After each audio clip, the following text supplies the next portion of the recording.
A 22-year-old told his girlfriend he was going to his parents' home for pizza, but instead he massacred his entire family, killing both of his parents and his sister. Now, months after the vicious attack, the man who confessed to the shocking crime learns his fate. So let's go back to May 10th of last year. On that day, Patty Mayhugh sent a text to her 22-year-old son Jacob that they were getting the family together for a pizza dinner. But for the Mayhugh family, they never got the chance to enjoy their last meal together. Instead, investigators say Jacob opened fire on his family when he arrived to their home. Police say they weren't called until the following day on May 11th, when neighbors saw shell casings outside the Mayhugh's home and called 911. When officers rushed to the house, it was nothing short of horrific. Investigators say Patty Mayhugh was discovered dead by the doorway, while the bodies of her husband James and daughter Shayla were found in the living room, all with fatal gunshot wounds. But one person was missing from the home: Jacob Mayhugh. Police tracked him down by his car, which was seen on several surveillance cams in Oklahoma City, and his girlfriend reportedly confirmed his identity to police after seeing him in the footage. But he later abandoned the gray GMC Yukon, which police later found.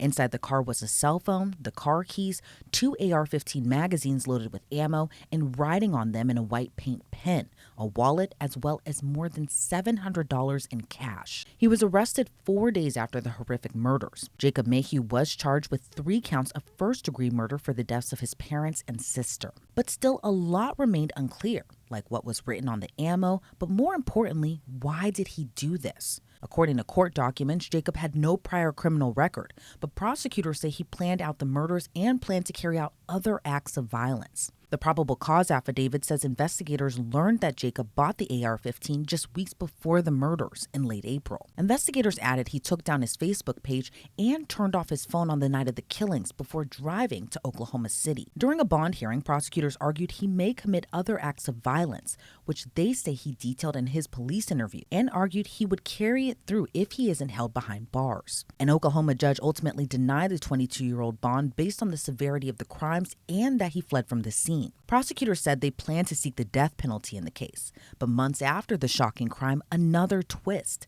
Jacob ended up pleading guilty to the triple murders, avoiding the death penalty altogether. In December, he pleaded guilty to all 3 counts of first-degree murder and in turn received 3 consecutive life sentences for his parents' and sister's murder. And he won't have any chance of going to a parole board decades later. His guilty plea also meant he'll never be eligible for parole. It's really just truly a horrific case overall. So I want to bring on now criminal defense attorney Kesia Early to get her take on this. Kesia, welcome and Happy New Year to you. First I want to get your reaction on the sentence. 22-year-old Jacob Mayhugh narrowly avoided the death penalty. He pleaded guilty to murdering his parents and sister and received 3 life sentences with no chance of parole. What are your thoughts on that sentence? I think it was best for the family, and here's why. Typically, prosecutors do not even relay a sentence, especially if they have overwhelming evidence against the defendant, unless they speak to the victims in this case. And here they had 100% agreement that taking this plea was the best possible resolution, because you have to think about it. He was facing the death penalty. And with all of the circumstantial evidence that was stacking up against Jacob, he had no other choice but to accept 3 consecutive life sentences. And typically, when you're taking a case from the initial phases all the way to execution, you're looking at 30 plus years. So I believe that the family wanted closure, and this was the best possible closure in this circumstance. Yeah, and just going back to the overall crime itself, just can't say enough just how shocking it is, murdering your own family, leaving your mom to die in the doorway, your father and sister in the living room dead, and then fleeing from the scene. Have you ever seen a case like this before? I mean, evil is always present, and when you thought you've seen enough, you see something that tops it. And thankfully, there were vigilant neighbors in this case that not only saw the shell casings, but were concerned. And they called 911 the following day and discovered mom, dad, and sister dead by the hands of their brother. Eventually, an arrest warrant was issued, and he was apprehended. But this was absolutely horrible because family members, people, friends of the victims, all described them as nice, loving, giving, caring. And these are the type of victims that you wonder why. Why did this happen? And, will we ever have a reason or motive as to what allowed him to do such a heinous crime? Hey, for all you business owners or anyone who wants to start a side hustle, I want to take a quick second and tell you about something that can really level up your business game. And it's odoo.com and their really cool accounting app. Now, you know how keeping track of finances can get kind of confusing and kind of messy? Well, Odoo makes it super easy. With their accounting app, you can manage invoices, expenses, and even get financial reports all in one place. And look at this really clean interface. It's designed to save you time and reduce those headaches. You can automate those repetitive tasks, which means you'll have more time to focus on what you really love, growing your business. So if you want to take control of your finances and make your accounting life a lot easier, check out odoo.com/LCnews31 and try Odoo now for free. Authorities say, too, that there was just this level of planning that kind of went into it. First buying that rifle, then writing a message on the ammo, then going on the run for a few days after. What do you make of just this level of planning that all went into it, all to just murder your own family? Yeah, it makes you think because mom texted Jacob earlier that evening and told him, dinner's ready, we have pizza. And then he tells his girlfriend, I'm going over to my parents' house. But then you think about when he was apprehended with over $750 of ammunition, what was he planning on doing with the money, with the ammunition? Was he going to kill others, and why? This is very strange because what prompted him to do that? What prompted the family to text him? It appears that the family didn't see any issues, but possibly there was something going on in his head that he believed that there was an issue that he had to eliminate. I mean, we really don't know. And unfortunately, because of this plea, we have no motive from the state to kind of persuade us why this was done. So the facts in this case are absolutely horrible for someone to go that far to kill their parents as well as their sister.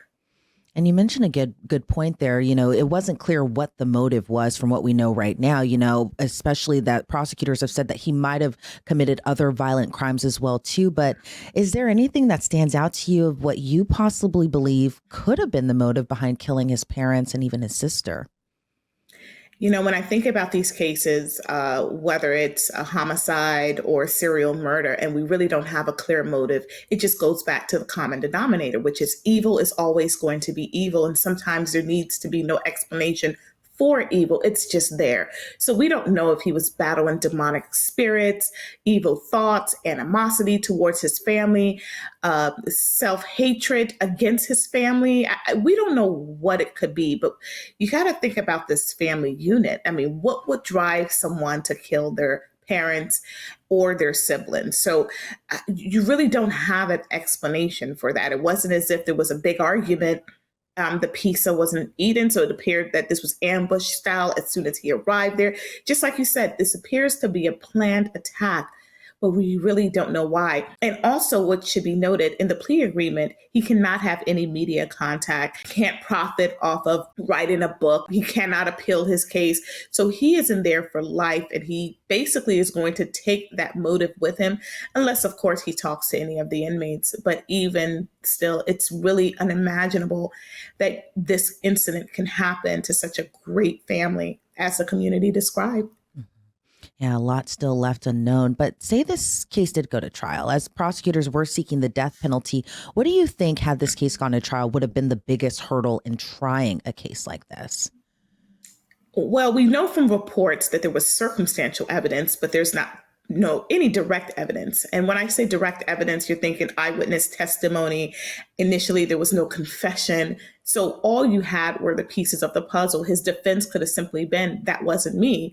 But then, of course, the state did have overwhelming evidence against him circumstantially involving the ammunition. And then also evidence of flight is typically evidence of guilt.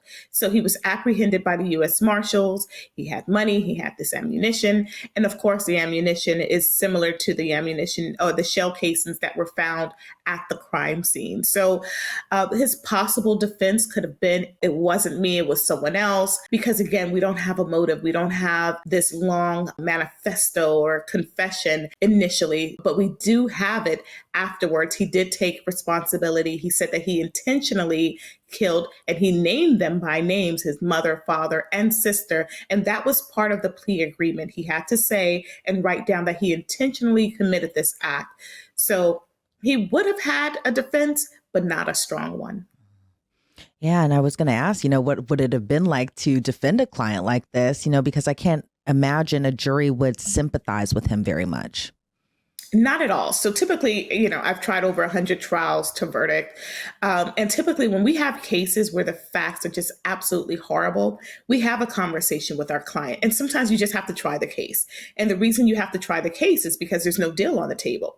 Or the deal is so high that, it's best to go to trial and hope for a mistrial, or a juror just really believes that you are innocent, or that there's not sufficient evidence that the state proved their case beyond a reasonable doubt.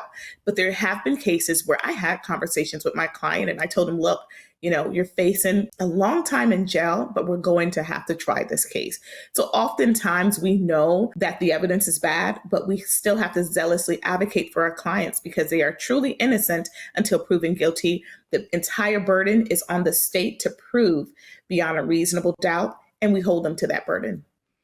All right. Criminal defense attorney Casey Early, excellent insight there. I really appreciate your time with me today. Before we sign you off, anything else about this overall horrific case and gruesome case that you would like to add? Oftentimes when you have these gruesome murders committed by the defendant in this case, the focus is typically on the defendant. But my thoughts and prayers are to the family as they grieve the loss of these beautiful victims that lost their lives. So we just want to keep them lifted in prayer.